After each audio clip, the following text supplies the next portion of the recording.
Estimados, muy buenas tardes. Quiero dar un cordial saludo a todos ustedes que nos acompañan en este minuto.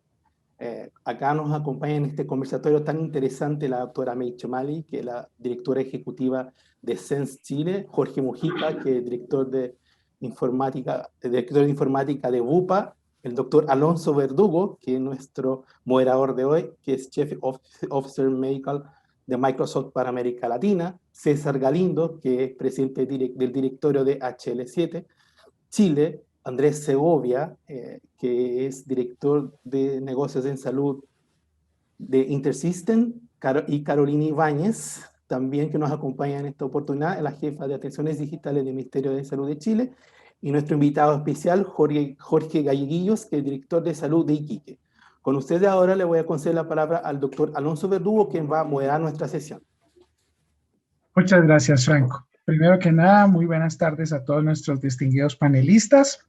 Esperamos durante los minutos que vamos a continuar, la hora que vamos a tener de conversatorio, poder tener algo muy productivo, compartir nuestras experiencias y obviamente estar muy atentos y abiertos a los comentarios y expresiones de nuestros compañeros.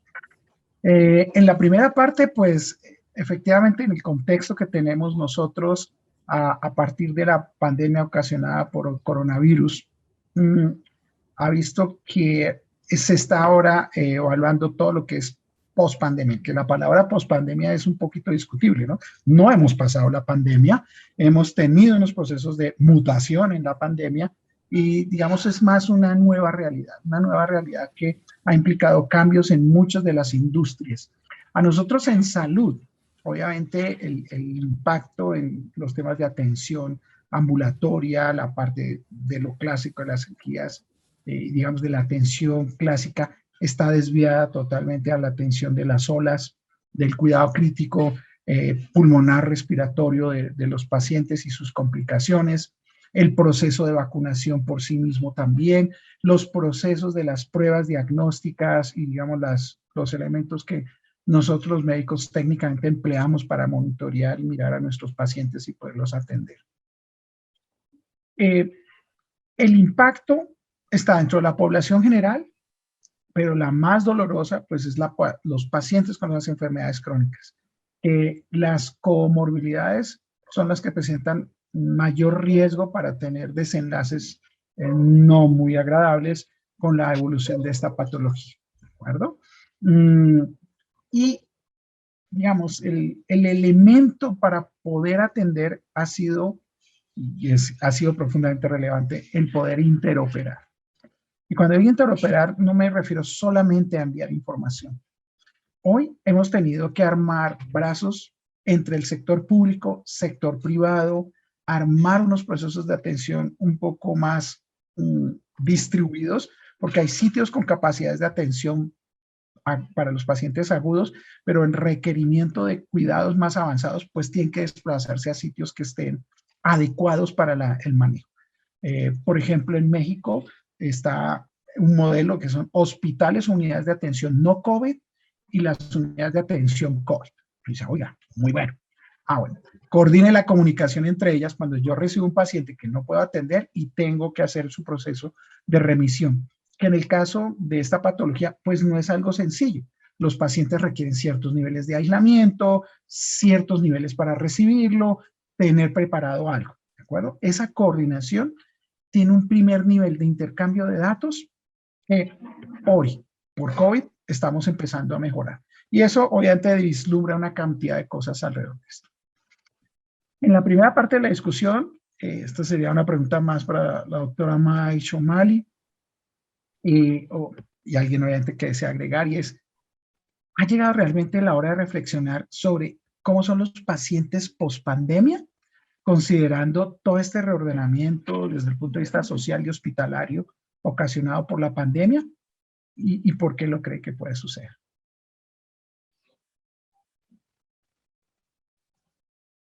Está en mute. Estás en mute. Una pregunta casi filosófica, doctor Verdugo, la que me hace usted, pero bueno, efectivamente la pandemia nos pilló ejerciendo la medicina tradicional, ¿no? La medicina por niveles de atención, la medicina muy hospitalocéntrica o establecimiento céntrico, con muy pocas iniciativas de autocuidado, de monitoreo remoto, etcétera. Y la pandemia nos pilla en esa situación y tuvimos que obligadamente a ir a resolver un problema de todos estos pacientes que se estaban quedando sin control.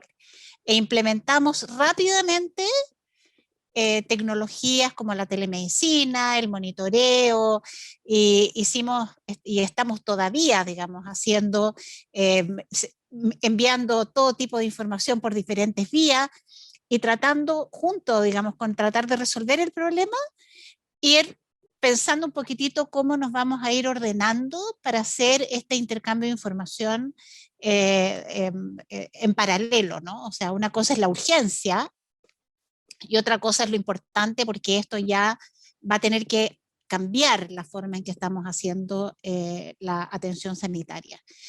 Y efectivamente yo creo que tuvo que ser así y va a ser así. Claro, uno se pregunta, pudimos haberlo hecho antes, pero está bien, no lo hicimos, pero lo que sí no podemos dejar de hacer es aprovechar esta oportunidad para definitivamente reflexionar sobre cambiar el modelo de atención que tenemos y darle más presencia a las necesidades y a los derechos de los pacientes en una era de salud digital.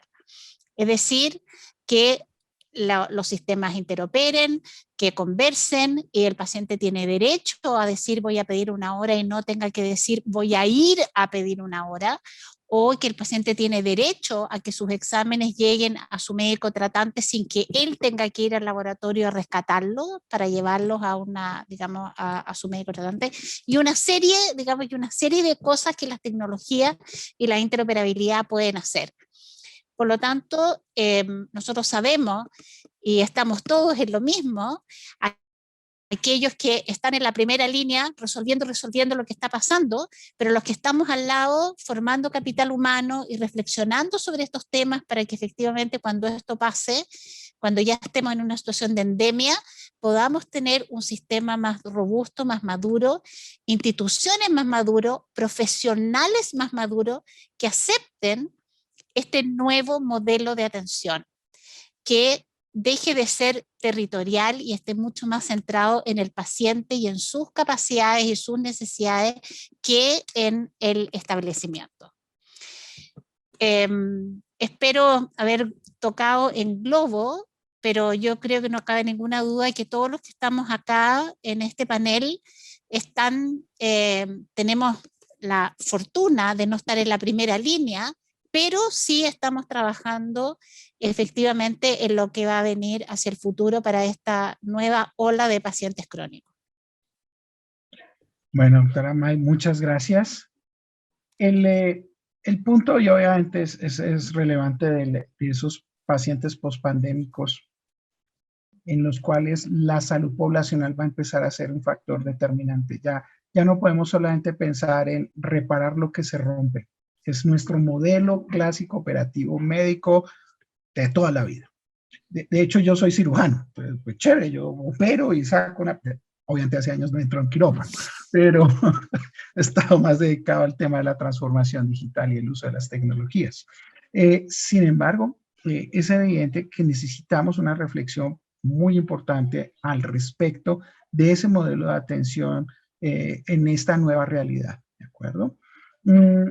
La pregunta ahora que sigue es para Jorge y Carolina, la cual es: la atención de pacientes no COVID durante la pandemia ha sido uno de los grandes desafíos, ¿cierto? Y aquí es donde las diferentes modalidades de atención pues aparecen como un ramillete de oportunidades. ¿Qué evalúan ustedes o cómo consideran que sea la relevancia o la importancia de esas nuevas modalidades de atención, en donde obviamente la tecnología empieza a ser un habilitador? Ya no es solamente el recurso humano, sino también la tecnología. Entonces, ¿qué papel juegan estas modalidades de este evento de los no COVID? Carolina, por favor. Ok, muchas gracias. Bueno, gracias primero por la invitación. Sin duda que lo que comentaba Mai es parte como de englobar muchos de los temas que vamos a conversar hoy día. Y estas preguntas sí son temas que hemos venido como resolviendo de manera un poco reactiva y llega la hora de no solamente reparar el daño, como decías tú, Alonso. Es un tema súper, o una palabra muy manoseada hoy día, pero voy a recogerla porque yo creo que todos lo vemos un poco así como la segunda pandemia que nos ha traído postergaciones, descompensaciones, vamos llegando tarde a condiciones de salud que se han complejizado. Bueno, en ese contexto es que identificamos una oportunidad en el problema también, que algunas de las principales oportunidades que se presentan de cara a la salud digital son generar capacidad instalada para la telemedicina, es decir, cimentar su permanencia para que perdure más allá de lo que en la pospandemia se requiere compensar. Y por otro lado, en la misma línea, robustecer el modelo de atención de manera que la relación entre la telemedicina, la atención presencial y la domiciliaria sean parte de un continuo en el viaje del paciente, interactuando en sinergia y complementariedad en las redes integradas de salud, no solamente entre la salud pública, sino que también entre las redes que se articulan entre los esfuerzos privados y públicos.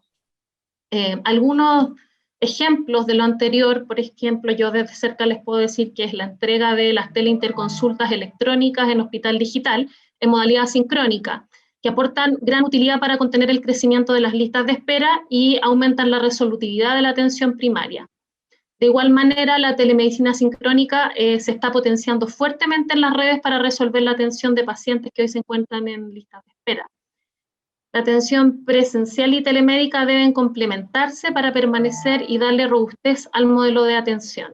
Y ahí pensamos que los ecosistemas tecnológicos en los que convive la telemedicina, la atención presencial, la domiciliaria y el uso de los dispositivos médicos detrás de un modelo que debe ser eficiente, escalable y flexible es lo que buscamos desarrollar para recoger la problemática de las personas aquejadas por patologías crónicas. En mi caso, y complementando lo que tú compartes, Carolina, y construyendo un poco con lo que mencionaba la doctora Chomali, esto es reparar o repensar, ¿no? O sea, como dos figuras sumamente contrapuestas, pero que son indispensables de identificarse. Si nos vamos al arquetipo de reparar, claramente no vamos a ver todas las oportunidades versus el repensar, porque lo que está ocurriendo realmente es un cambio cultural, on top de los procesos de salud y on top de la tecnología. Estamos viendo adultos mayores adoptando tecnología como nunca lo hemos visto, y así los ejemplos suman y siguen. En tal sentido, si esto lo miramos como un organismo, la sociedad como un organismo que se enfermó, la salud mental claramente es uno de los espectros que vamos a ver tremendamente movidos, digamos, y por un largo rato, probablemente sin un fin claro, sino que como una práctica habitual. Y cuando hablamos de salud mental, no solamente un aspecto psicológico, sino que nutricional, del deporte, o sea, varios comportamientos que van a ir generando, de alguna u otra forma, cambios culturales. Y eso es probablemente de lo más relevante. La gente, más que no ir al centro médico, como muy bien decía la doctora, ¿no? de esta cosa como centro médico centrista, va a optar por tener una vida más feliz. No se va a querer enfermar, va a buscar de que las entidades le ayuden a prevenir una enfermedad más que esperar a que me enferme para ir a buscar la solución. Y en ese sentido, lo que tú mencionas, Carolina, es clave, porque claramente hemos tenido datos por mucho tiempo que nos pueden ayudar a hacer modelos predictivos, o al menos tener marcos de referencias nuevos que nos ayuden por comuna, por sector geográfico. Nos acompañan personas de toda Latinoamérica en este conversatorio. Por lo tanto, es un mindset. ¿Cómo usamos esos datos para poder prevenir? Segundo, educar culturalmente a la población para que comprenda que este canal digital o tecnológico es una herramienta como parte de todo un ciclo, donde está la farmacia, donde están las recetas médicas, donde está todo un ecosistema. Y tercero, nosotros como representantes también un poco de este flujo, de este journey en muchos aspectos, en muchas etapas, repensar más que reparar.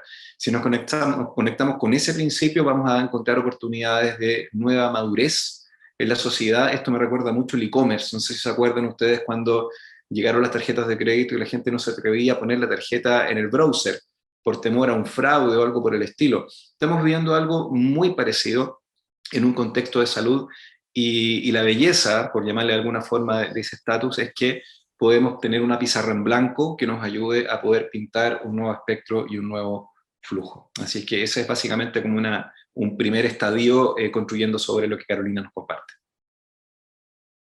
Bueno, yo quiero aprovechar, obviamente, dentro de este espacio, tanto pues, dos de los representantes claves de sector público y de sector privado, ¿no? Jorge Gallegos y Jorge Mujica, en cuales ahorita yo cometí un error en la ejecución, y es, al ser dos de los líderes de las redes más importantes de prestación de servicios, nos pudieran comentar muy brevemente cuáles han sido estos efectos de la pandemia dentro de sus redes de prestación. Porque, digamos, uno como médico ve un pedacito de la película, no ve el proceso de atención, uno, de pronto si uno es del área administrativa, ve el pedacito de la parte administrativa, pero ustedes liderando, y obviamente por los roles que tienen, pueden ver todo el proceso de la cadena de valor en su red, obviamente una red privada como UPA, Jorge, y ingeniero Galleguillos en la parte pública, que tienen desafíos que son un poco diferentes por los tipos de población, las condiciones económicas, obviamente, con las cuales operan y sobre la forma en que se presta el servicio de salud. Yo los invitaría, si muy brevemente nos pudieran comentar digamos, esos efectos que ha tenido la emergencia sanitaria en sus respectivas redes. Jorge Galleguillos, si quieres tú primero, y invitamos a Jorge Mujica. Gracias. Sí, bueno, muchas gracias por la invitación. Bueno, primero poner en contexto. Uno, Jorge Galleguillo, como director de Servicio de Salud Iquique, a uno le corresponde gestionar la red público-privada. Por lo tanto, no solo tengo la atención primaria, los hospitales y ahora las clínicas y los centros de salud privados, y en conjunto también los laboratorios.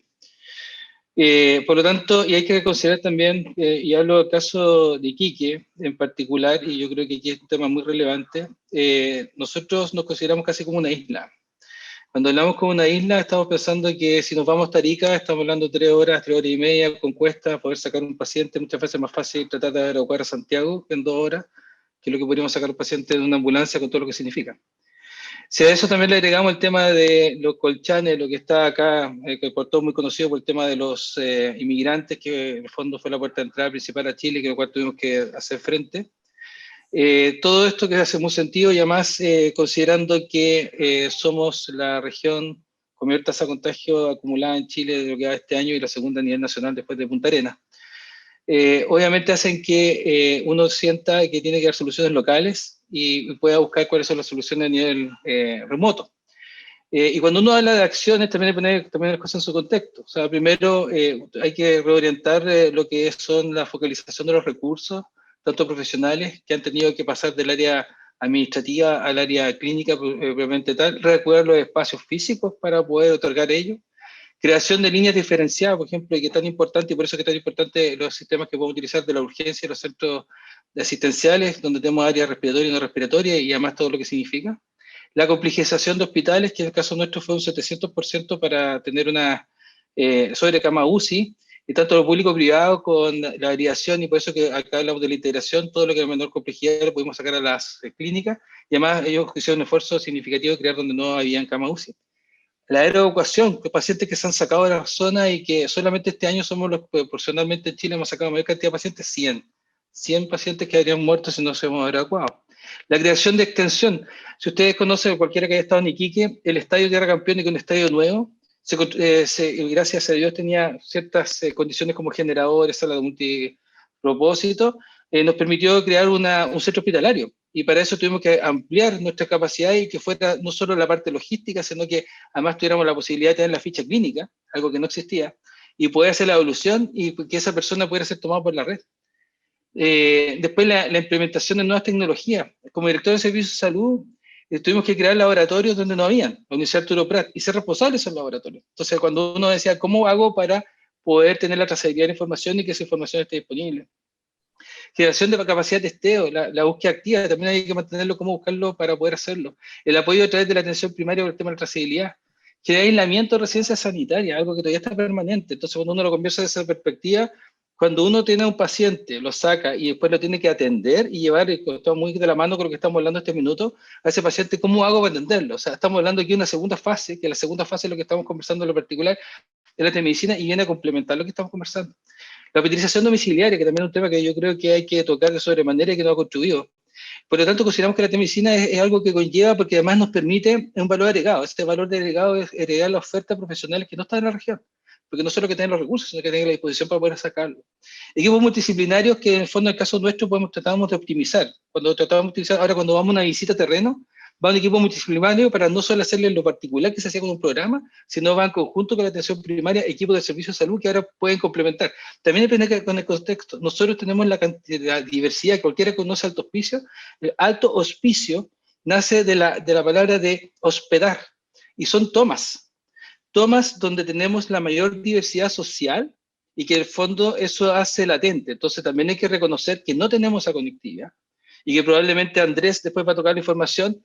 Tenemos hospitales en que, por ejemplo, en la sección de CAE no tiene de 150 computadores, solamente un 5% genera la conectividad adecuada.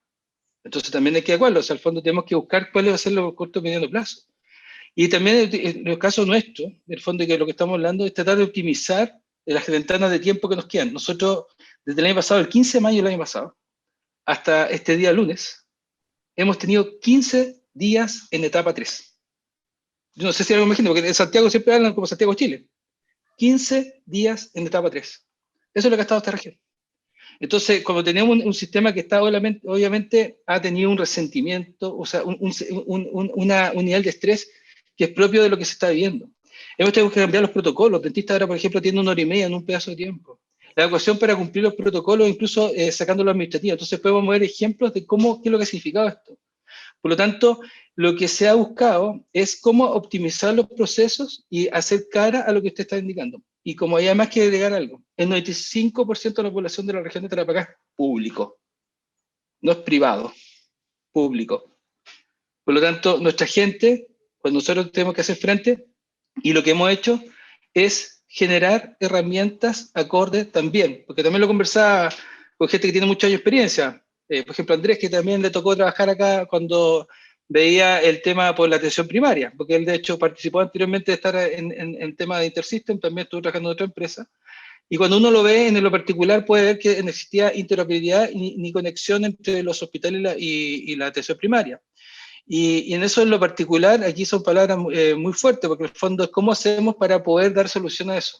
Yo creo que esto es un equipo más que multidisciplinario y lo que hemos hecho nosotros en lo particular. El software hemos hecho desde la trazabilidad, de generar, por ejemplo, que fuera mantenerlo simple para que un laboratorio, pero tomando en consideración de que no solo hay que imponerlo, sino que hay que lograr que las personas se dieran y para eso lo hacemos parte del problema. Y al ser parte del problema, son parte de la solución. En ese sentido, por ejemplo, acá logramos colocar sobre una misma plataforma todo, Ceremi, alcaldes, hospitales, clínicas, laboratorios y todo en un solo sistema, Esmeralda. Y todos contribuyen en la misma solución para buscar cómo poder dar una respuesta a lo que está ocurriendo. Entonces, también tenemos que ver el tema de la contactabilidad, la disponibilidad. Entonces, yo creo que cuando hablamos de palabras, y el fondo, y entiendo, y agradezco la posibilidad de hablar acá, pero también tengo que hablar desde el ámbito de los que estamos, de alguna forma, como lo dijo la doctora May, nosotros en lo particular estamos en la primera línea, pero no en la primera línea, estamos en el barro. O sea, en el fondo esa es la realidad. Cuando nosotros estamos en el barro, porque en el fondo a mí me pueden ordenar y es como, yo siempre digo, yo fui marino. Y como que en el fondo de alguna forma alguien me habla en tercera persona, me diga, haced. Entonces uno, el que está ahí en la playa, dicen desde el buque, le dicen, continúe. Y los que están allá dicen, ya, sigamos para adelante, como el soldado Ryan, así. Entonces, cuando uno lo trata de llevar en ese contexto, donde en el fondo no tenemos las líneas adecuadas, la conectividad, la interoperabilidad, la cultura organizacional, sí agradecemos esta oportunidad de poder, nosotros como región, hemos desarrollado sistemas que dan respuesta a ello y creemos que esto es una buena oportunidad que podamos hablar respecto a eso. Pero yo creo que en el fondo desde la perspectiva nuestra hay que hacer un trabajo mancomunado desde lo que significa desarrollar herramientas, por ejemplo, nosotros, por ejemplo, ahora toda la área administrativa salió, creamos un sistema de doc digital, pero no solo eso, sino que todo lo que es la área administrativa la estamos sacando. Los contratos se hacen en línea, con firma digital, la contratación se hace en línea ahora. Nosotros contratamos un 70% de personal. Lo que significa eso. No éramos capaces de controlar ni pagarlo. Tuvimos que enfrentar la realidad. Pero ahora lo correlacionamos a una actividad, a la cama y lo que significa.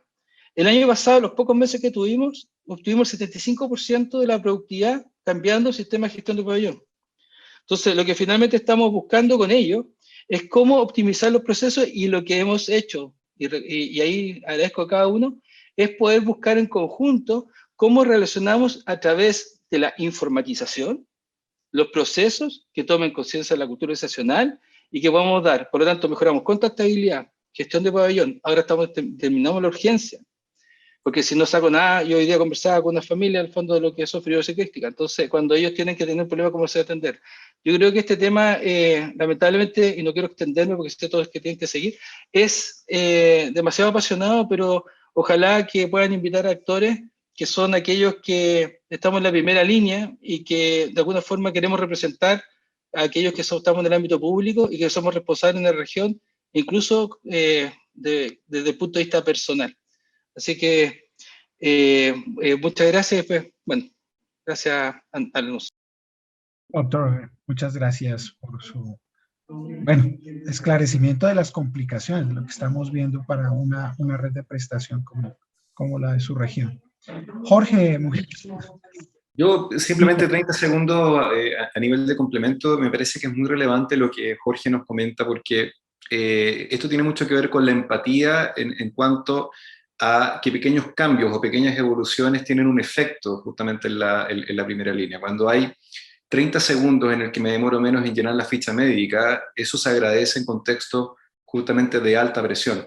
Por lo tanto, cuando hablamos de optimización de procesos, el costo del back office, lo que implica automatizar, el interoperar se transforma en el verbo realmente que nos tiene que convocar en general. Como tecnólogos, muchas veces es fácil perder esa sensibilidad porque no está ahí, literalmente, pero cuando uno tiene la oportunidad, y eso es una oportunidad que ha traído la pandemia, de convivir, de presenciar, de escuchar, entonces empiezan a aparecer justamente estas oportunidades de mejora.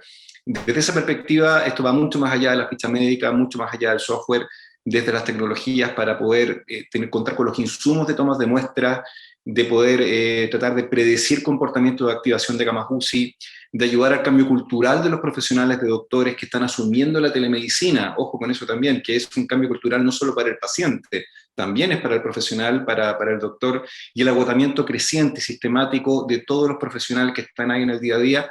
Desde el lado digital y desde el lado tecnológico no podemos construir sin tener eso en el mindset principal. De no hacerlo, vamos a estar haciendo cosas muy cool, muy digitales, muy interesantes, pero que están completamente desconectadas del sentido de urgencia y del sentido de lo que hoy nos mueve. Así que simplemente te escuché con mucha atención, Jorge, sentí las palabras, sentí la pasión, y eso es una muy buena representación de la responsabilidad que tenemos los que estamos acá para poder apoyar a la primera línea en los momentos que vivimos. Eso, Alonso, solo para complementar. No, mil gracias. Mil gracias a los dos. Y solamente, digamos, resumiendo la visión de ambas partes, es la pandemia como tal es un desafío en muchos frentes. Y nosotros en salud somos profundamente interdisciplinarios, tenemos muchas dependencias. Y la razón alrededor de la salud es, la salud en sí misma no es un proceso, porque es de personas para personas y con personas. Entonces, cuando uno piensa en automatizar o semiautomatizar o digitalizar, el impacto de colocar eso puede ser destructivo en la relación de las personas y en el caso nuestro en salud puede llegar a ser peligroso en la prestación como tal. Momentos de oportunidad, alertas y demás. En el momento que nosotros compartimos la información entre los diferentes actores de manera oportuna y con las alertas, que en algún caso pueden ser relevantes, nuestra calidad en el trabajo que hacemos se puede mejorar enormemente. Entonces, todos estos desafíos que están ahí en conjunto, pues han tenido su impacto y demás. Ahora, los pacientes COVID, que son los que tienen ahorita nuestra principal atención, están desbordando el sistema. Pero nos están quedando otro grupo de pacientes que no necesariamente son COVID, pero que requieren cierto tipo de atención y no los estamos cubriendo, que son los pacientes postergados. Una cirugía electiva, un tema de control y este tipo de cosas. La siguiente pregunta es para Jorge Galliguillos y es, ¿cómo avanzar en esa atención de pacientes postergados, teniendo en cuenta que toca habilitar otra serie de condiciones adicionales para la prestación, tanto, digamos, locaciones como personal, como la parte, obviamente, digital y de comunicación? Perdón, estaba silenciado. Bueno, yo la verdad no soy doctor, soy ingeniero. Tengo 4 posgrados, pero soy ingeniero. Me apasiona el tema y por lo cual soy director de Servicio de Salud y me siento afortunado después de que estoy en pandemia y ya he llegado una semana ante el estallido social. Porque en realidad es una oportunidad de vida de aprender y poder hacer, que eso es lo que uno espera. Entonces, lo primero que uno piensa en cualquier proceso es cuál es el cuello de botella. Eso uno le decía bottleneck en inglés. Y lo segundo es lo que uno le dice, ¿se puede hacer esto en paralelo? La primera pregunta, ¿se puede hacer en paralelo? Entonces hay que cambiar los paradigmas. Efectivamente, la telemedicina viene a cambiar esos paradigmas, porque efectivamente también sabemos que existe una cantidad de profesionales limitados y a veces incluso cuando uno no tiene la oportunidad. También permite que podamos extender nuestros centros asistenciales a la posibilidad de generar esta atención. Pero también tenemos que reconocer, y que nosotros el año pasado lo hicimos, y lo vamos a trabajar de nuevo sobre hacerlo, nosotros lo que hicimos fue particularmente buscar distintas alternativas. ¿Y cuál fue la alternativa? Nosotros pedimos fondos a través del gobierno regional que tiene autorizado lista de espera, pedimos una cantidad no menor de recursos que nos va a permitir generar una sobrecapacidad porque los pabellones se ocupan muy limitadamente. Entonces nosotros tenemos que extenderlo. Fuera de eso tenemos que transformar, y lo hemos hecho, lo que es la atención a través de la posibilidad de sacar a los pacientes y poder resolverlo. Y por eso que este año generamos, tengo que reconocer y que estamos muy contentos, la interoperabilidad del sistema, en el sentido que ahora tenemos la referencia contra referencia después de 7 años. Entonces, para eso lo que hemos generado son herramientas informáticas que den asociado a la cultura de la organización en lo particular. Y eso en ese sentido no es menor empoderar a cada uno de los participantes y hacerlos parte del problema. Por eso yo hablaba de, por ejemplo, el caso de la contactabilidad. El fondo podía contactar, que el fondo lo difícil que es, y para eso que tenía sentido cómo ir a contactar a los pacientes, porque nosotros operamos pacientes que era más fácil de ser operado. No al paciente que estuviera pendiente, al que era más fácil de ser operado. Entonces, o sea, ¿cómo cambiar el sistema de contactabilidad? Eso no solamente es un sistema, sino que significaba cambiar los incentivos, pero una vez que estuviera disponible el paciente, ¿cómo asegurar que tuviera el pase clínico y ahora, por ejemplo, el cardiólogo? Entonces, para eso, uno habla de lo que es el gestor, y el gestor significa cómo hacer que este recurso humano pueda contribuir dentro de la solución, y creo que esto viene a contribuir de sobremanera dentro de la solución. ¿Por qué? Porque uno puede optar también a estos especialistas y poder estandarizar. Y la palabra estandarización también es fundamental. Nosotros, y ustedes lo tienen que usar de fondo para poner contexto, nosotros nos quedamos sin sangre, tenemos que crear un mejor banco de sangre. Entonces, por eso que cuando uno conversa, y en el fondo entiendo, pero también me imagino cómo estarán los pascuenses, que en el fondo deben vivir otra realidad. Nosotros si nos sentimos aislados, ¿cómo serán los pascuenses?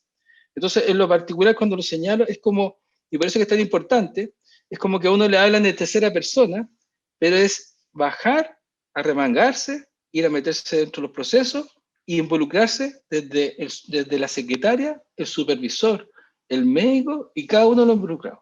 Si uno lo hace de esa forma, logra dar atención a cada uno de los participantes. Y la solución es algo que fue en su conjunto. Y eso es lo que hemos hecho como Servicio de Salud y lo que seguiremos buscando.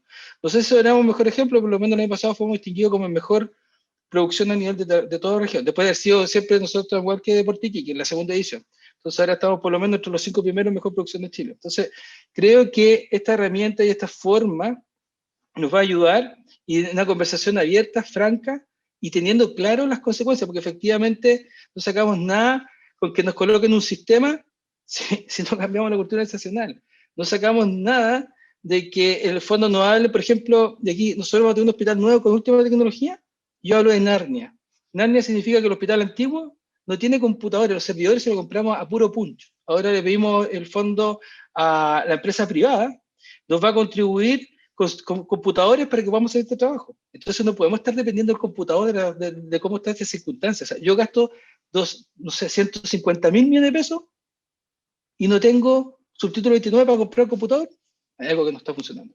Entonces, eso son parte de la conversación que tenemos que tener para poder dar una solución tangible de lo que puede venir en el corto, mediano y largo plazo. Y eso sería importante que, en el fondo, nosotros localmente hemos hecho nuestras búsquedas de solución, hemos generado ya alrededor de 5 software que están dando solución tangible y que esperemos que sean directamente a la vena. Y por último, construir con lo público-privado. Nosotros el año pasado hicimos a través de fundaciones, y lo vamos a hacer este año, Acrux, y también la misma empresa Coyahuasi nos va a ayudar a sacar la mitad de la lista de espera vigente, y para eso se está trabajando con 3 profesionales de otras regiones, que lo que va a hacer va a trabajar directamente sobre esa parte que es el funcionario paralelo. Primero, si nosotros aumentamos un 20% de nuestra producción, seríamos capaces de poder absorber toda la demanda que está pendiente, y a eso tenemos que buscar paralelo, que son estas ayudas a través de búsqueda de alternativas, como por ejemplo, y qué bueno que esté acá Carolina, porque uno puede optar, ni siquiera tiene una asignación. Si los que llegamos a Hospital Digital podemos tener esa posibilidad siempre cuando el profesional esté disponible. Gracias, Alonso. Muchas gracias, Jorge. Y sí, efectivamente, yo creo que hoy en día toca pensar en los hospitales híbridos como una extensión para poder llegar a esa población que se nos ha quedado represada. Otras alternativas que incluso se han presentado en países similares, por ejemplo acá en Colombia, son las rutas integradas, en las cuales yo puedo escalafonar de acuerdo al riesgo del grupo poblacional, quién los va atendiendo y en la medida de lo posible en ese punto resolver el problema, y si no es factible lo escalan, pero se devuelve nuevamente ahí.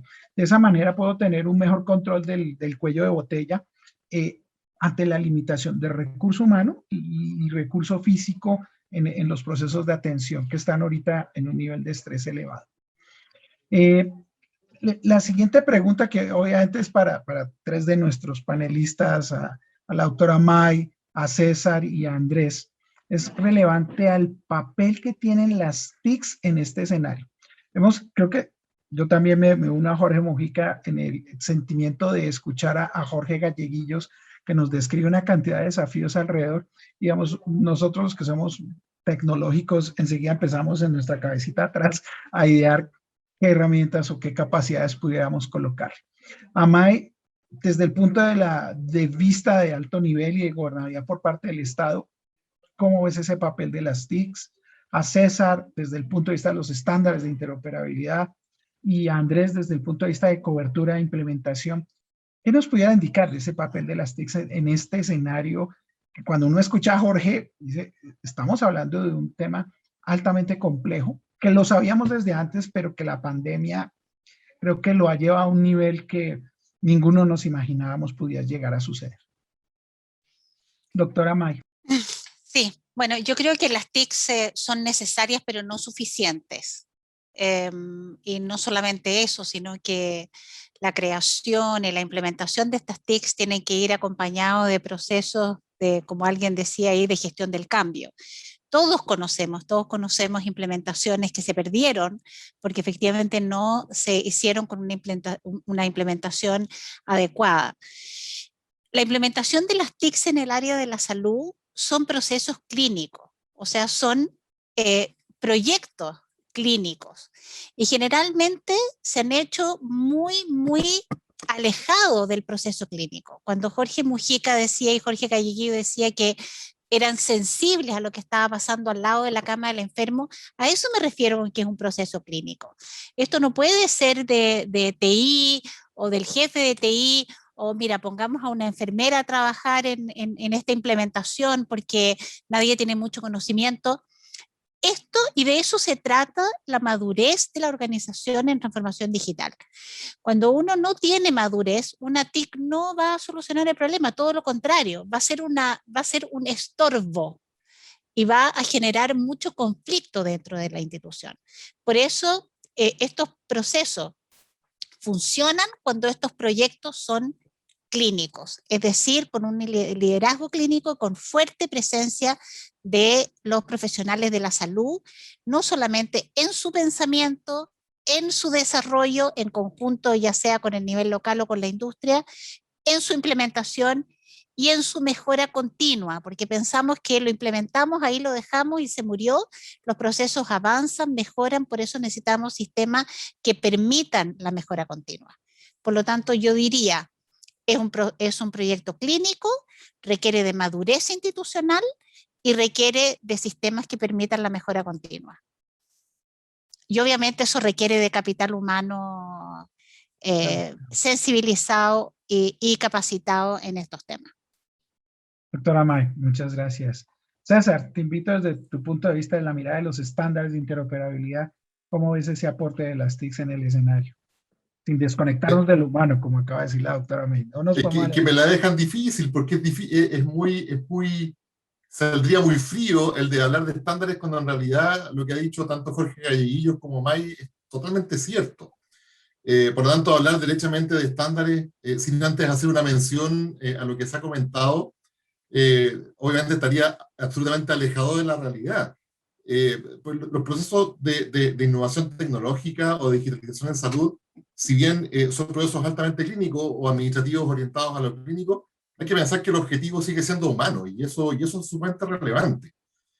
Porque al final, si tú te alejas, si te vas derechamente a lo clínico, lo estrictamente clínico, te alejas de las personas, y en muchas ocasiones las soluciones, que es una pregunta que se hace más adelante, entiendo, pero las soluciones son precisamente el llegar a las personas, es que las personas reciban salud sin acercarse al centro de salud, y eso es altamente humanizante también. Entonces, hay también un factor que se ha conversado harto acá, y hacer una bajada derechamente a lo técnico, sin esa contextualización, tiene poco sentido. Entonces, era importante hacer ese punto. La transformación digital es multidimensional. El área de salud, con mayor razón, es multidimensional. Y si a mí me preguntan dónde entran los estándares para integrar información, interoperar y todo lo demás, posiblemente en la última cadena del eslabón. Es altamente probable que sea el final. Que tienen alto impacto, por supuesto, tiene un tremendo impacto, porque todo lo que has construido para llegar a ese punto se canaliza a través de eso para poder llegar a todos los usuarios y producir el empoderamiento que uno espera que se genere en salud. Porque a fin de cuentas tú puedes hacer los mejores procesos, pero si hay un eslabón que está débil, cuando integras la informatización o la digitalización, se te va a venir todo el suelo igual. Y eso incluye el capacitar, el tener capital humano comprometido, fortalecido, y sensibilizar a todos los actores, y eso incluye incluso al paciente, que es tan importante. Precisamente por lo que decía Jorge Mujica, y yo le encuentro toda la razón, hoy día está en el paradigma que le mete digitalización, pero el paciente está reacio hoy día a aceptar algunas cosas también, o ve ahí una puerta de entrada y una brecha de conocimiento en muchas cosas que le pueden generar también un rechazo. Entonces hay multidimensiones que hay que trabajar en torno a este tema.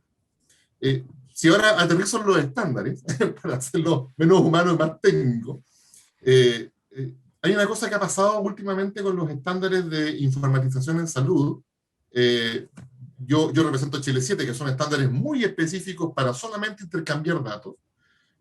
Ahí ha pasado una cosa bien virtuosa, y es que estos estándares han evolucionado de tal forma que han permitido el facilitar la masificación y romper un paradigma que tenían los estándares de HL7 en particular, que son los de intercambio de datos, que era el paradigma de decir, cuando uno se mete en este mundo, lo que existe desde el punto de vista de la innovación o desde el punto de vista del emprendimiento empieza a desaparecer. Y cuando eso pasa, entonces la dinámica del mercado que tú puedes entregar y la capacidad de masificar soluciones que al final aporten a la salud, aporten al paciente, aporten al médico, aporten a la cadena de valor del viaje del paciente o del viaje del usuario administrativo, empieza a desaparecer por las dificultades de implementación.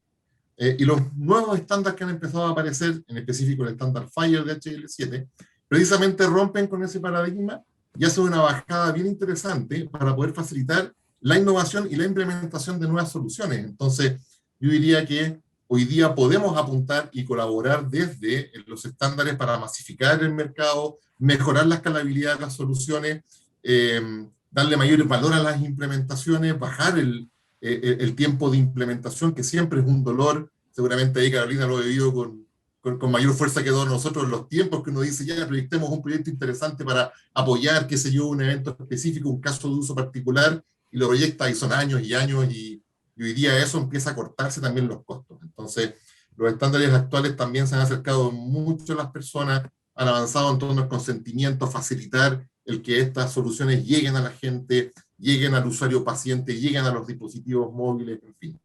Hay hoy día una visión de los estándares de poder clarificar las reglas para todos los usuarios que dan una impronta, yo diría, esperanzadora, de ahora en adelante, con el objetivo de poder alcanzar soluciones pronto, rápidas y mejor implementadas. Pero entiendo que el día de hoy la urgencia es la pandemia, entiendo que el día de hoy es apagar los incendios, tirar agua con poco oxígeno para que esto lo superemos.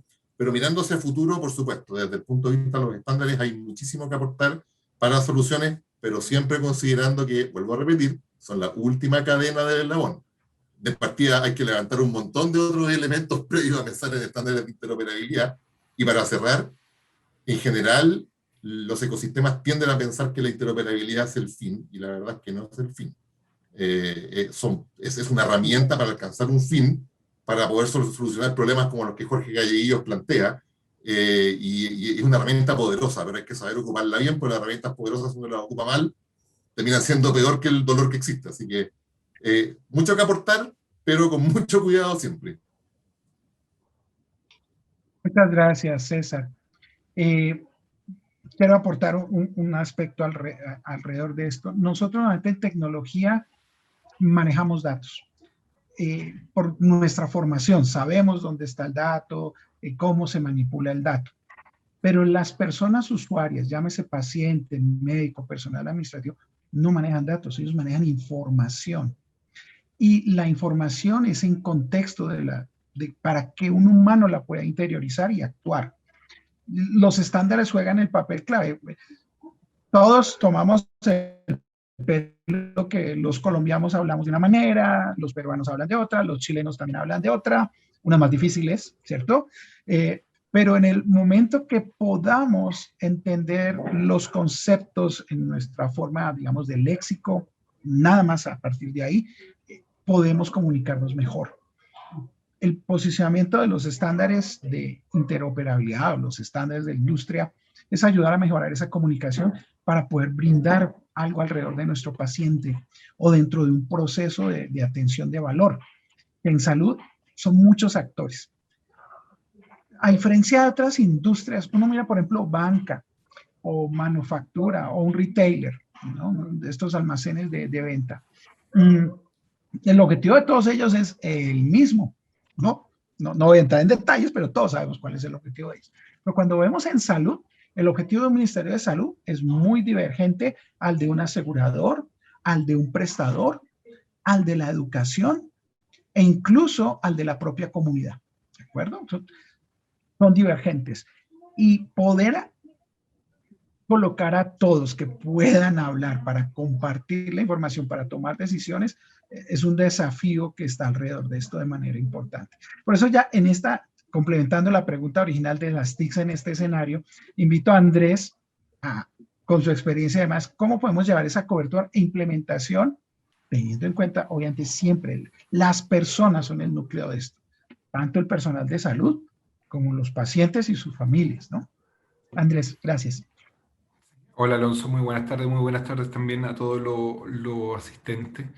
Mire, yo creo que este proceso nos va a encontrar en dos espacios que van a ser totalmente distintos en un plazo de 2 años. El primero es el inicio de la pandemia, cuando nos encontramos con una cobertura, si uno se va a atención primaria, cerca del 85% de digitalización, y en el caso de los hospitales, que si bien los números no son oficiales, está entre el 10 y el 15%. Por lo tanto, iniciamos una pandemia con una digitalización con brechas. Lo segundo es que iniciamos una pandemia con un sistema de salud en donde el eje del sistema de salud estaba en la oferta y no necesariamente estaba en el paciente. ¿Qué significa? Que yo me estructuro desde el punto de vista de los servicios que presto, desde los recursos que dispongo, y no desde el problema de salud del paciente y del tránsito que este tiene que hacer por las redes, incorporando, por ejemplo, una integración público-privada. Y el tercer elemento es que nos encontramos sin una política clara y una implementación de interoperabilidad, que estaba viendo los comentarios y precisamente apunta mucho a eso.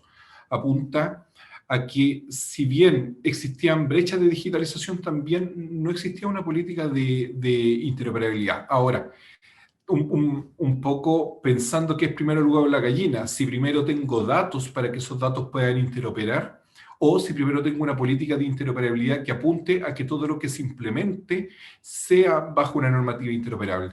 Yo creo que parte de este trabajo ya se está haciendo, y es el que, de alguna manera, se ha tratado de impulsar desde el punto de vista de lo que está haciendo SENS hoy día, de lo que está haciendo HL7, desde el Estado, de lo que se está promoviendo desde Hospital Digital. Sin embargo, esa brecha nos pilla, y nos pilla en el momento del inicio de la pandemia. Si ahora nos vamos trasladando paulatinamente en lo que ha sido esta pandemia y cómo vamos a salir de esta pandemia, primero, el entorno de soluciones tecnológicas va a ser distinto. Yo creo que lo han dicho todos los panelistas. Ya no solo estamos hablando de registro clínico electrónico, ya no solo estamos hablando de una solución interoperable, sino que ahora estamos hablando también de telemedicina, de hospitalización domiciliaria, de seguimiento a distancia, de monitoreo de pacientes crónicos. Es decir, el ecosistema de soluciones para quienes trabajamos en salud, si bien las veníamos escuchando hace mucho tiempo, su implementación ha sido exponencial hoy en día. Y eso nos trae distintos desafíos, porque desde el punto de vista de la tecnología, la salida de la pandemia nos va a encontrar con mucha tecnología implementada. Y uno de los elementos que uno se comienza a preguntar es dónde están siendo alojados los registros de esas tecnologías desde el punto de vista del paciente. Porque yo puedo tener una ficha clínica única, puedo tener una ficha clínica interoperable, o puedo tener mi historia ahora fragmentada en múltiples tecnologías.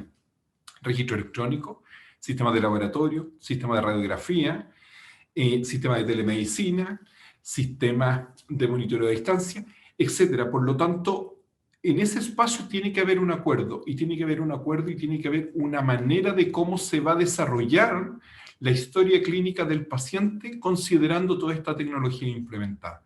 El segundo elemento es que nos vamos a encontrar con una población que va a haber sido muy duro para gran parte de ella por la cantidad de pacientes fallecidos que han habido. Segundo, aquellos que tuvieron COVID y que quedaron con secuela. Y tercero, aquellos pacientes crónicos que quedaron postergados. Por lo tanto, el espacio de atención, creo que Jorge Galleguillo lo decía muy bien, va a requerir un nuevo sistema de salud, una concepción del nuevo sistema de salud desde el punto de vista de esto muy... Es un lugar común, pareciera ser en toda Latinoamérica, pero muchos hablamos del paciente al centro. Pero el paciente al centro y su problema de salud requiere no solo una declaración, requiere hoy día el reordenar la estructura de prestadores, integrando salud pública y salud privada, para dar cuenta de esa necesidad y de ese tránsito que requiere el paciente desde el punto de vista de su enfermedad. Ahora, esa integración requiere, por supuesto, que interoperabilidad, pero no solo que los sistemas interoperen. Muchas veces nos toca estar en muchos paneles y discutir, ¿son realmente hoy día los sistemas no interoperables? Porque cuando uno ve la tecnología se encuentra que muchas veces la tecnología, hoy día, más que nunca, es prácticamente toda interoperable. Por lo tanto, la pregunta es ¿por qué no interoperan? Y aquí vienen temas de estrategia, temas de políticas, temas de presupuesto, temas de capital humano, temas de estándares, etc. Por lo tanto, si pensamos una pospandemia con el paciente y su problema de salud como el eje del sistema de salud, con una integración pública-privada y con un ecosistema de múltiples tecnologías implementadas, estamos obligados a definir cómo va a ser la historia clínica de ese paciente, considerando el tránsito por esta cantidad de prestadores, por servicios de apoyo y cómo este ecosistema en el fondo se comunica. Por lo tanto, creo que el desafío es fundamental. El último elemento que creo que también es fundamental, y lo discutíamos hace unos días en el directorio de HL7, donde a algunos de nosotros nos toca participar, tiene que ver con la definición de roles. Tal como lo decía Jorge Galleguillo, la realidad de Iquique no es la misma del Servicio de Salud Metropolitano Sur, o del Servicio de Salud Viña del Mar, o del Servicio de Salud Oriente, o la experiencia que tiene, por ejemplo, Jorge Mujica con una red que se distribuye a lo largo de todo el país, y las condiciones de los pacientes también son distintas. Por lo tanto, el diseño de las redes locales, el diseño y la estrategia de incorporación de tecnología, pero desde las redes locales, desde los problemas de salud de la población de manera local, separando los roles, quienes tienen que prestar salud, quienes tienen que velar por la gestión de esa red de salud y quienes tienen que ser la autoridad sanitaria para entregar la regulación a eso. Creo que también eso nos ha pasado un poco, y es que múltiples actores han tomado el liderazgo de la implementación tecnológica sin que necesariamente esto se adecue a las necesidades particulares de cada red.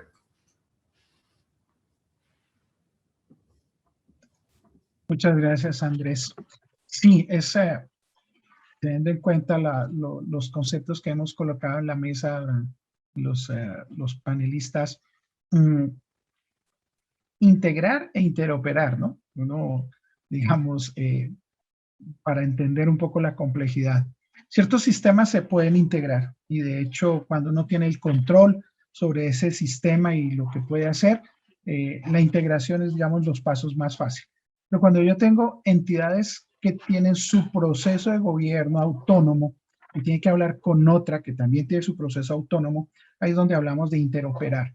Salud tiene ese desafío. Los actores son diferentes, no pueden integrarse, tienes que interoperar porque por temas regulatorios, por su área de responsabilidad, pues utilizan la información de manera diferente. Y ese desafío para yo poder, desde un punto de vista de un sistema de salud, dar valor agregado, ha sido el desafío desde los años 60, ¿no? Si recuerdan, IMSS, que es la agrupación de proveedores de tecnologías para el área médica en Estados Unidos, empezó a finales de los 60, inicios de los 70, a trabajar en lo que estamos comentando hoy. Y hasta hoy está la cosa muy complicada. De pronto la regulación americana el año pasado tomó una decisión muy fuerte. En mayo del 2020 decidieron que el estándar de mensajería es HL7 FHIR. Punto. Ya es un dictamen y les ha dado plazo hasta junio del 2022 a las entidades prestadoras de servicios de salud, a los proveedores de historia clínica y a los aseguradores a que hagan implementaciones efectivas usando este esquema de mensajería. Igual, el desafío es no me afecte mi tema de prestación de servicios médicos, no me afecte en mi interacción paciente-profesional de la salud. Por eso yo no soy ante el médico, estoy hablando desde las personas que hacen los temas de servicios sociales, psicología, temas de apoyo, los diferentes, digamos, especialistas que tenemos, ¿no?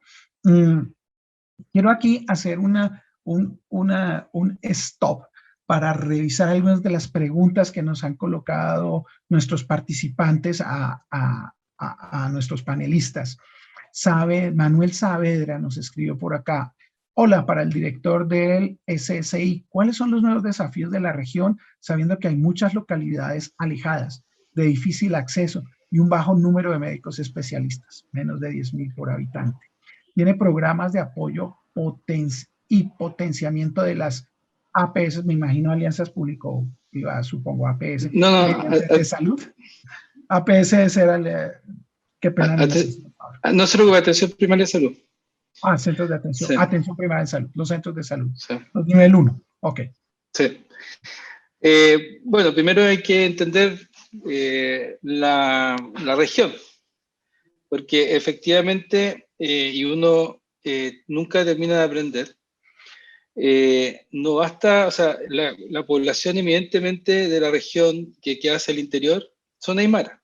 O sea, no va, el fondo para entender el concepto, cuando una aymara, de hecho, en nuestro acercamiento para las prestaciones de salud son distintos a como lo hacemos de forma tradicional. Por lo cual significa que nosotros tenemos que buscar que exista una voluntad de ellos a atenderse y que nosotros podamos otorgarles las prestaciones de salud.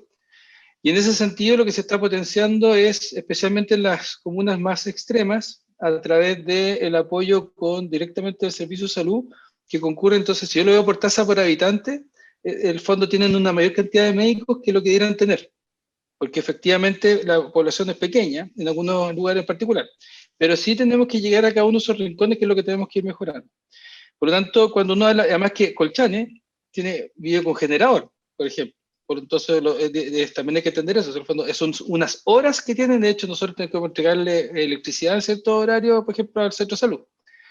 Lo que sí, en el fondo, y es increíble esto, que mis primeros convenios digitales que he firmado a través de los sistemas que creamos fue con el alcalde Colchane. Fue la primera digital de un convenio y lo hizo el alcalde Colchane.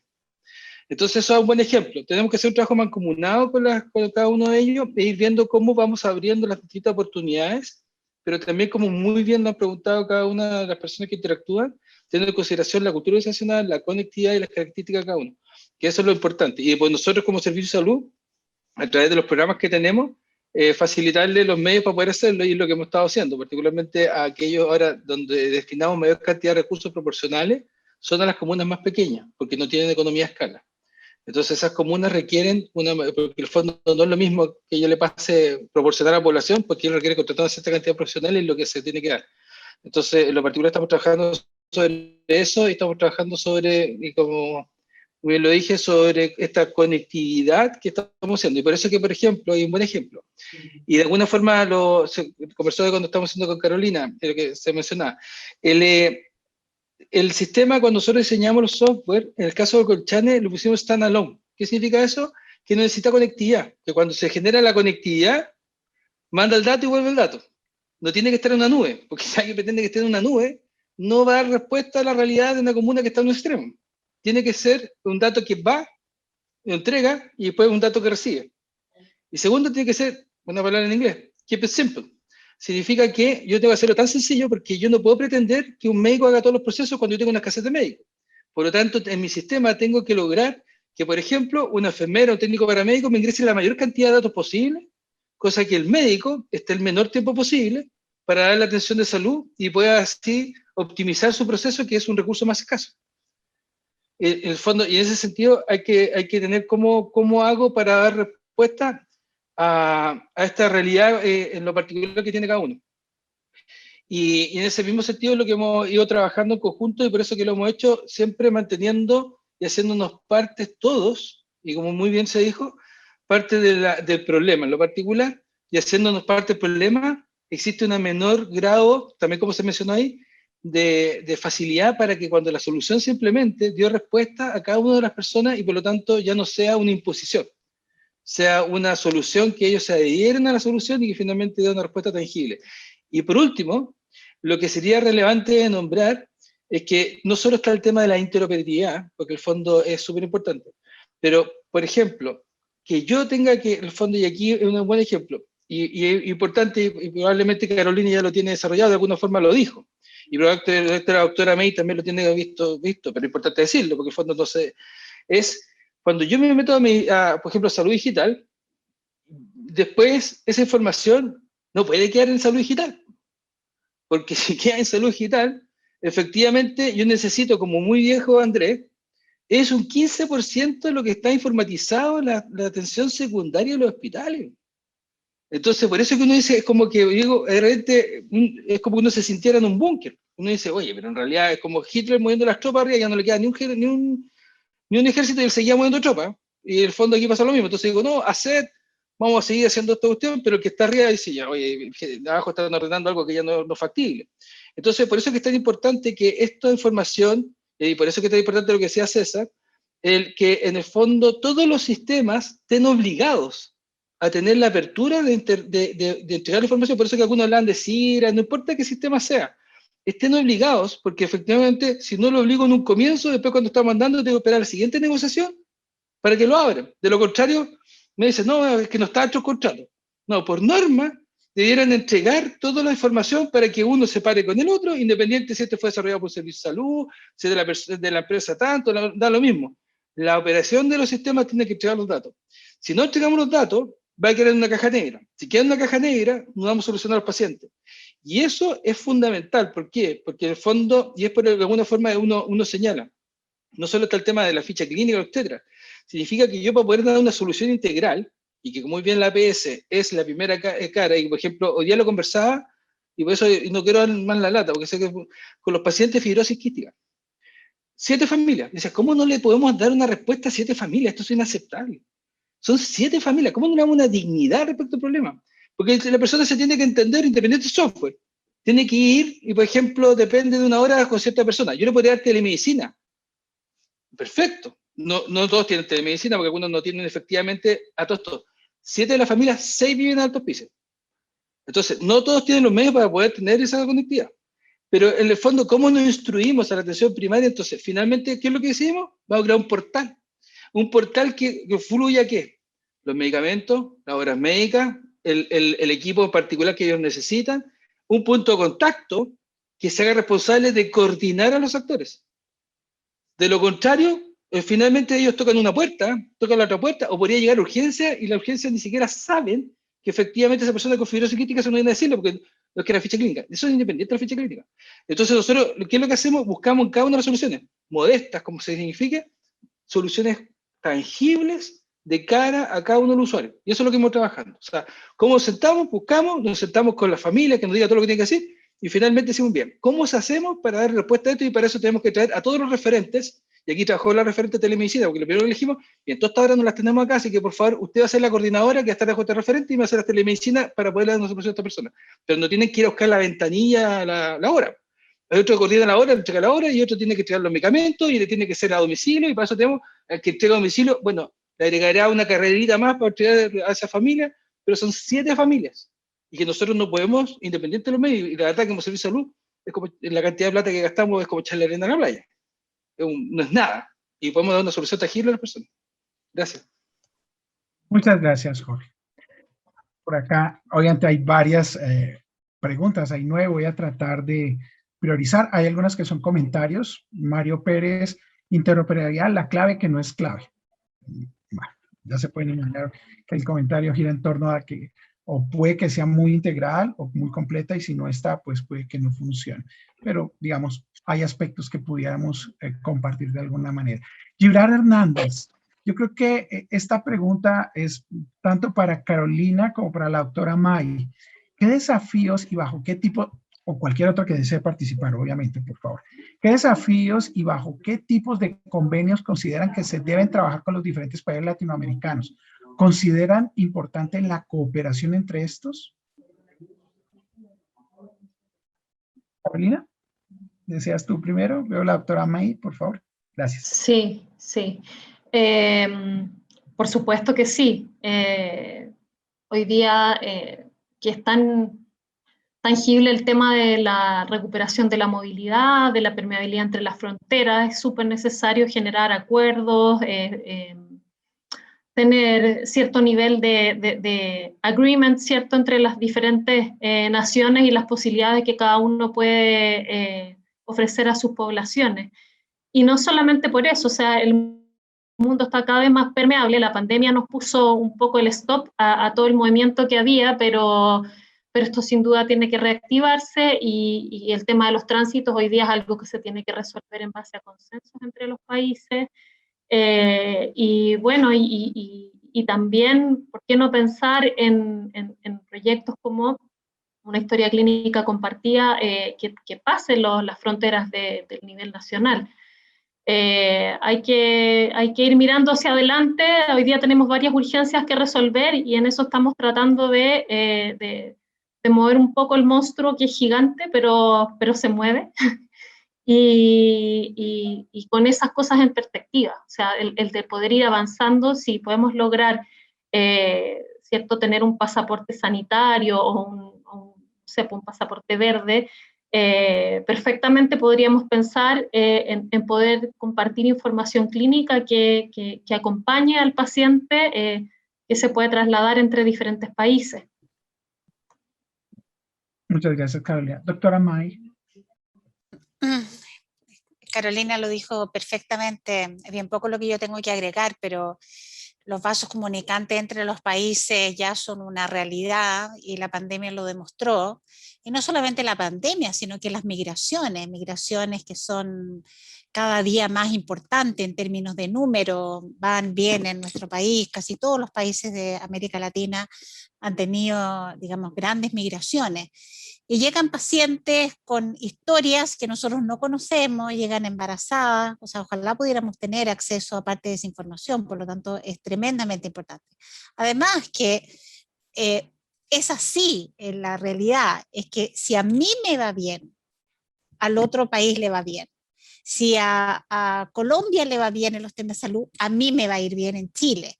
Y eso es así, porque si todos hubiéramos hecho, digamos, o si yo hubiera hecho un buen control de la pandemia, o el otro un buen control de la pandemia, o si alguien hace mal un control de la pandemia, a mí también me afecta.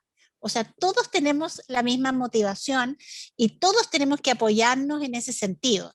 Y obviamente que compartir cierta información con acuerdos, confidencialidad, con confidencialidad, digamos, dependiendo del dato, con un uso correcto, con, bueno, toda la regulación que viene, digamos, en paralelo a poder definir, compartir información, creo que se tiene que dar en un contexto primero latinoamericano, luego, digamos, mundial o lo que fuera. Pero ya no somos una isla, son muy pocos los países que pudieron mantenerse como isla. Las islas, que son Australia, Nueva Zelanda y algunos países como Vietnam y otros que tuvieron, digamos, acciones bastante complejas, pero los vasos comunicantes ya están, pandemia, migraciones y tantos otros, ¿no? Sí, Alonso, perdona que te interrumpa, sí, Jorge, y tomando lo que dice la doctora, tanto doctora May como Carolina, y poniendo las cosas, yo creo que primero, y perdón que tengo que decirlo, pero les pido disculpas, pero primero tenemos que lograr, y por eso que el ministerio, me alegro que esté acá, THL7, está la doctora May de SENS, o sea, aquí se pega, en el fondo viene un paciente de otra región y nosotros no sabemos quién tiene ese paciente. O sea, estamos hablando de interoperabilidad entre un país y otro. O sea, primero partamos con un mismo depositorio de datos, definir cómo vamos a entregar la estructura y cómo vamos a sacar ese dato. Entonces, cualquiera que tenga el siguiente hospital y una norma básica para cualquier centro de salud es, usted para poder ingresar me tiene que utilizar los datos en estas características. Me las compositea y después vamos a HL7 como este es el estándar para ficha clínica para compartir los datos. Pero eso tiene que estar disponible, obviamente con los tomas de seguridad y todo lo que corresponde, pero tiene que ser un único depositario, porque en el fondo una persona alérgica y uno perfectamente le podría colocar un medicamento que no sabe porque la persona viene inconsciente. Entonces, no, ni siquiera, y ahora hablemos de desintegración, porque finalmente, por ejemplo, acá en la región, todos los problemas de alta complejidad se resuelven en el hospital de Iquique. Pero los pacientes que son ISAPRE van a la clínica, pero cuando ya ocurren los problemas, siempre terminan en el hospital, porque en el hospital están los especialistas por una economía a escala. Si la persona es Fuerza Armada, es paralelo. O sea, esa persona se choca, llega acá, le va a pasar algo, nadie sabe qué es lo que tiene, lo que no tiene, y lo ponemos. Entonces, lo primero es, discutamos cuál es el estándar mínimo de tener al interior y con un sistema único que tenemos que el acceso a la información, los derechos, los deberes, todo eso es lo que corresponde. Pero lo primero tengo que definir ese estándar y quién, por ejemplo, quién debe acceder a esa información de acuerdo a una resolución. Entonces, es una conversación de alto nivel, pero que en el fondo debiera ser una exigencia, porque en el fondo también tenemos 29 de servicios de salud, yo tengo a cargo una región, una exigencia de cualquier estándar mínimo que debiera tener para poder trabajar con el Estado.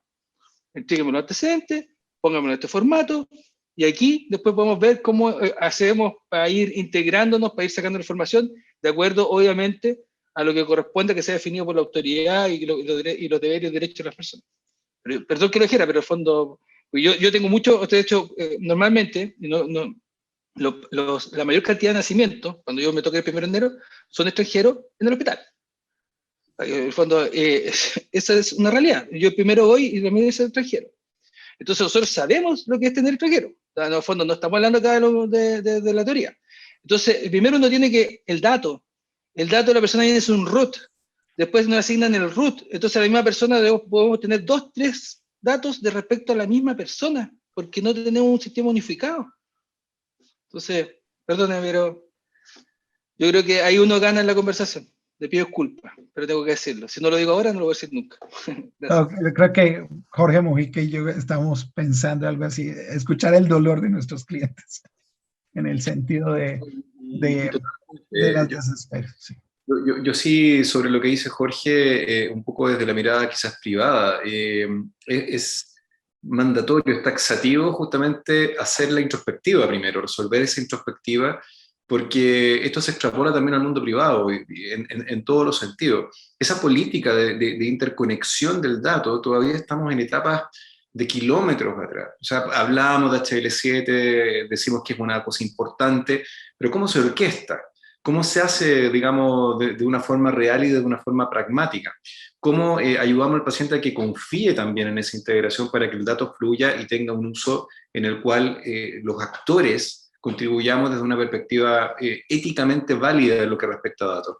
Hay una política ahora, la política de inteligencia artificial, que está en draft todavía, pero que está muy pronta a poder empezar a formalizarse, y ya nos está entregando, por suerte, algunas guías, algunas cosas respecto a cómo los datos deberían fluir, y tratar de replicar algunos patrones. Pero la problemática que, Jorge, tú compartes con nosotros, créeme que es exactamente la misma que estamos discutiendo en un contexto privado, en todos los sentidos. Tenemos que hacer justamente ese ruido de manera de poder generar este ecosistema, mirarnos como un ecosistema de salud público-privado, y desde ahí empezar a construir mejor salud. Así que empalmo completamente con lo que tú estás compartiendo, Jorge. Bueno, ya como Sí, penúltima... disculpa, Alonso, dije si tenía la mano Sí, tranquilo. levantada. Porque, César, no vi tu mano. sí, no hay Ya, problema. sí. Sí, es que es un tema que yo creo que aborda, que es multilateral. Al final, la visión que plantea tanto Mike como Jorge son completamente complementarias, en el sentido de que hoy día tenemos un mundo global y con la pandemia se notó, para bien y para mal. Y eso se notó mucho en función de la pregunta que tú estabas haciendo, cómo podemos vincularnos con países de la región o internacional. Se notó la globalización, y se notó cómo pegó esto precisamente en eso que queríamos que era una gran virtud, cómo pegó para mal.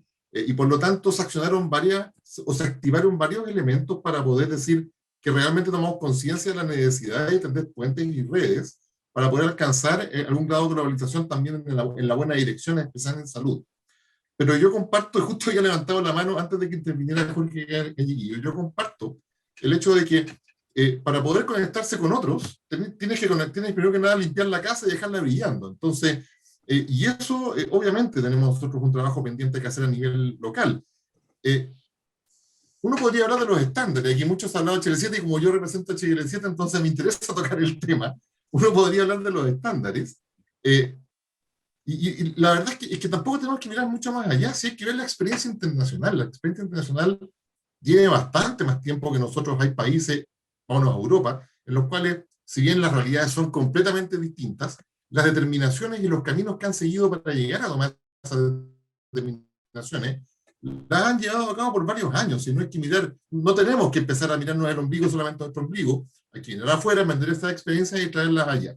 Si hablamos del punto de vista de los estándares, si eso ya está servido, si no hay mucho que pensar, no hemos demorado mucho en tomar la decisión como Estado para poder el tiro lo veo, hijo, ¿ya?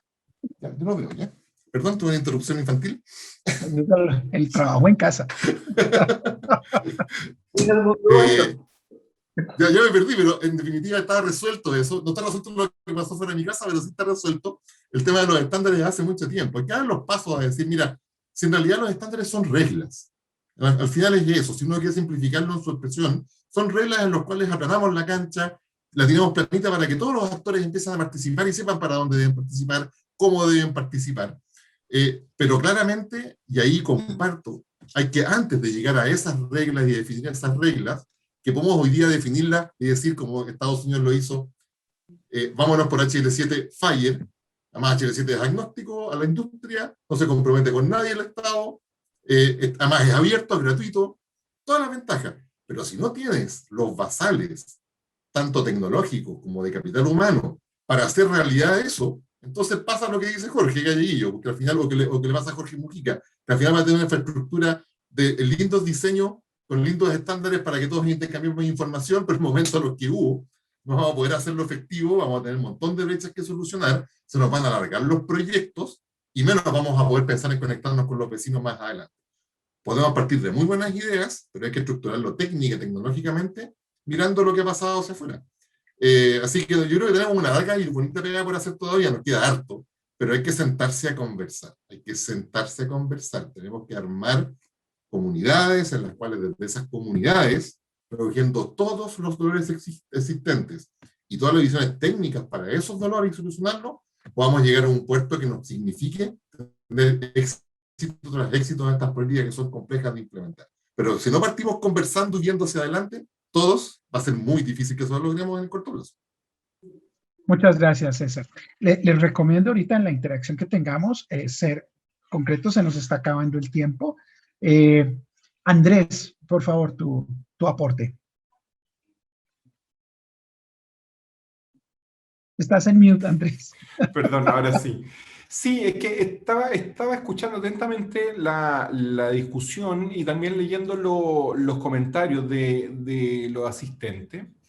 Y yo creo que desde el punto de vista de la interoperabilidad hay varios elementos que uno tuviera que considerar. Evidentemente, hoy día hablamos muchas veces desde el dolor. ¿Por qué nos falta? Porque lo vemos que ha sido una necesidad, vemos que hubo una estrategia con implementación de sistemas de información, tanto en atención primaria como en hospitales, pensando en el sector público, y que probablemente ahora viene una segunda etapa que tiene que ver con la interoperabilidad. La interoperabilidad es algo que probablemente desde el punto de vista del diseño del proceso de atención es algo evidentemente clave. Probablemente no desde el punto de vista de cuando yo informatizo instituciones, que es una mirada distinta. Yo creo que esa fue la mirada que tuvimos en los últimos 10 años. Había que informatizar el hospital, había que informatizar la clínica, había que informatizar el CESFAM en el caso de los consultorios. Pero hoy día ya los desafíos no son esos. Si bien tenemos que seguir el proceso de informatización institucional, porque en hospitales ya vemos que nos falta un 85% de brecha, o tenemos un 85% de brechas todavía, hoy día la mirada respecto de qué es lo que nos falta para cerrar el ciclo de atención del paciente es clave. Y ahí hay dos elementos que me gustaría mencionar. Uno, capital humano. Capital humano se requiere, capital humano para la industria, capital humano para los prestadores, capital humano para el liderazgo de los proyectos, capital humano para la definición institucional desde el punto de vista del Estado. Y segundo, transitar e involucrar a los clínicos en estas definiciones, porque estos son proyectos clínicos, estos son proyectos que deben ser liderados por el área clínica y todos quienes trabajamos desde el punto de vista de la tecnología tenemos que ser un habilitante. Pero eso es súper importante. Ahora, solo para cerrar la idea, nosotros tenemos o hemos tenido 3 experiencias, voy a nombrar esas 3, desde el punto de vista de interoperabilidad, que una tiene que ver con el Proyecto Nacional de Historia Clínica Compartida del Uruguay, que lidera GESIC. El segundo tiene que ver con la individualización de los pacientes y el registro de todas las fuentes de información de una manera interoperable, desde un punto de vista de un proveedor privado como Banmédica. Y el tercero, de la automatización de la capa de interoperabilidad de un servicio de salud como es el Servicio de Salud Metropolitano Sur. Y estos 3 proyectos han tenido una característica que es fundamental y tiene que ver con el liderazgo respecto de la manera de llevar adelante estos proyectos, pero no el liderazgo de implementar una tecnología, el liderazgo de entender la problemática de base que existe y la tecnología que requieren para poder llevarlo adelante. Es decir, hablar de interoperabilidad es una conversación que puede ser vacía si no entendemos el para qué la necesitamos, el cómo la vamos a utilizar, el qué o cómo vamos a liderar este proceso y qué requerimos implementar. Es distinta la interoperabilidad operacional, transaccional, de la interoperabilidad clínica, de la interoperabilidad por casos de uso, como son los procesos de referencia y contrarreferencia, etc. Por lo tanto, esa definición es fundamental a la hora de definir cuál será el próximo paso que daremos en materia de interoperabilidad. Mil gracias, Andrés. De hecho, yo al final les voy a comentar una experiencia. Yo les hablé hace un momento de las rutas integradas. Una experiencia en Colombia de interoperabilidad, pero es totalmente basada en la gestión de las cohortes de grupos de riesgo. Y hoy en día no se llaman rutas integradas, se llaman redes de confianza. Desde el paciente a su grupo de atención primaria, el grupo de atención primaria con los proveedores de segundo y tercer nivel y los prestadores confiando con el asegurador en la forma de intercambiar información y buscar un beneficio de calidad de salud poblacional. Eso obviamente en nuestros países lo escucha un esotérico, ¿no? Pero está funcionando, opera. De hecho, cifras, ¿y por qué es importante esto? Mirando, por ejemplo, lo que decía Jorge Galleguillos, es por cada $10 que ellos invierten en los programas de promoción y prevención en paciente diabético, ellos han logrado ahorrar al año más de 300 a 350 dólares en eventos de alto impacto, es decir, pacientes con retinopatía, pacientes con afección renal. Y durante la pandemia disminuyeron mortalidad. O sea, casos de uso de ese estilo, como Andrés lo acaba de decir, se pueden identificar y finalmente la tecnología entra a ser un habilitador de eso que yo identifiqué y prioricé. Ellos no tuvieron que esperar a que una regulación estatal les dijera cómo poder usar esas redes de confianza para lograr resultados de nivel mundial en una red de prestación en un país en vías de desarrollo como es Colombia, con todo el conflicto que nosotros tenemos interno, que ustedes pues obviamente en las noticias han escuchado cómo se ha puesto esto un poco más, pero se ha podido hacer una salud de calidad en prestación pública, pero que el enfoque fue, digamos, priorizando.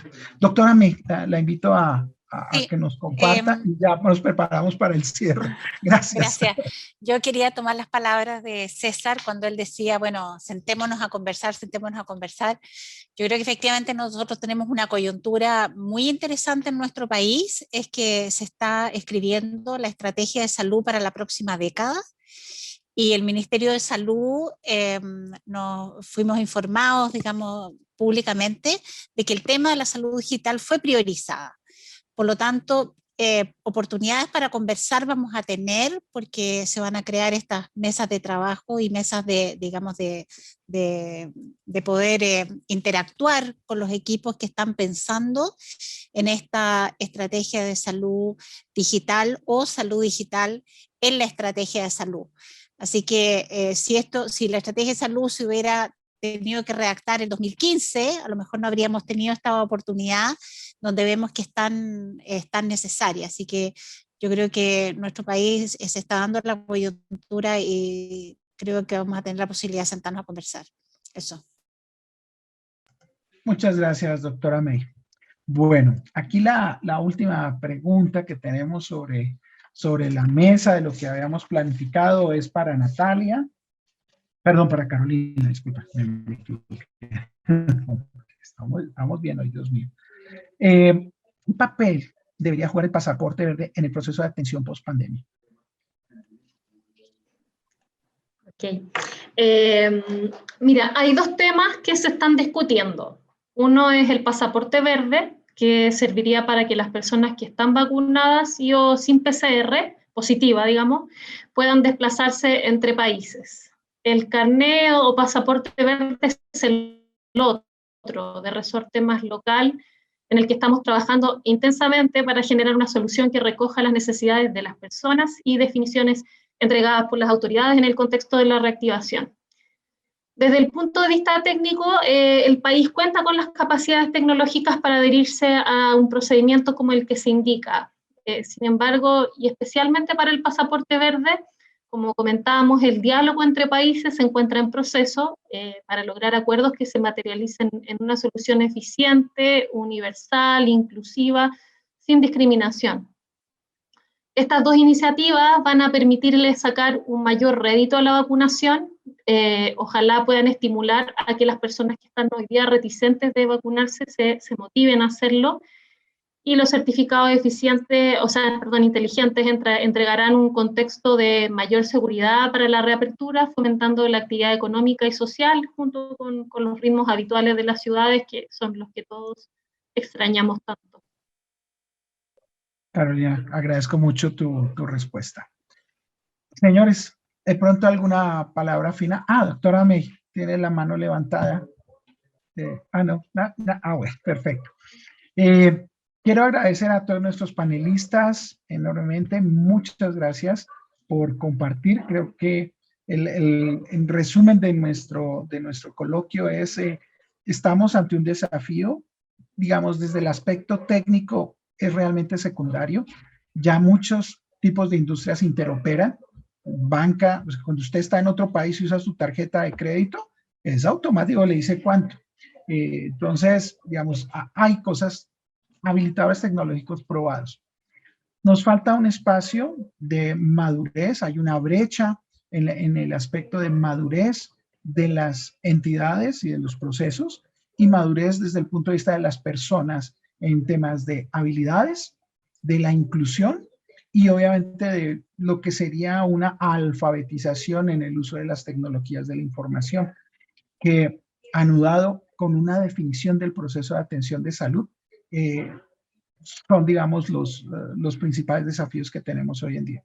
Tenemos datos, tenemos aplicaciones, pero el poder orquestar todo para poder brindar servicios de calidad, costo eficiente, lo del la cuádruple meta, ¿no? Poder tener salud poblacional dentro de una costo eficiencia, además con satisfacción del beneficiario y obviamente del personal de salud, digamos, está a puertas. Ese sería mi comentario final. Agradezco a todos. Un gusto de poder compartir con Gracias todos. a todos. Estimados todos, de verdad, muchísimas gracias en participar en esta actividad con ustedes. Fue un honor tener a todos ustedes reunidos en casi 1 hora y media, así que feliz y encantado y nos vemos en una próxima oportunidad. Nos vemos. Muchas gracias a ustedes. Muchas gracias. Cuídense. Nos vemos, gracias. Gracias. Hasta luego. Feliz tarde. Bien. Muchas gracias. Bien. Hasta luego.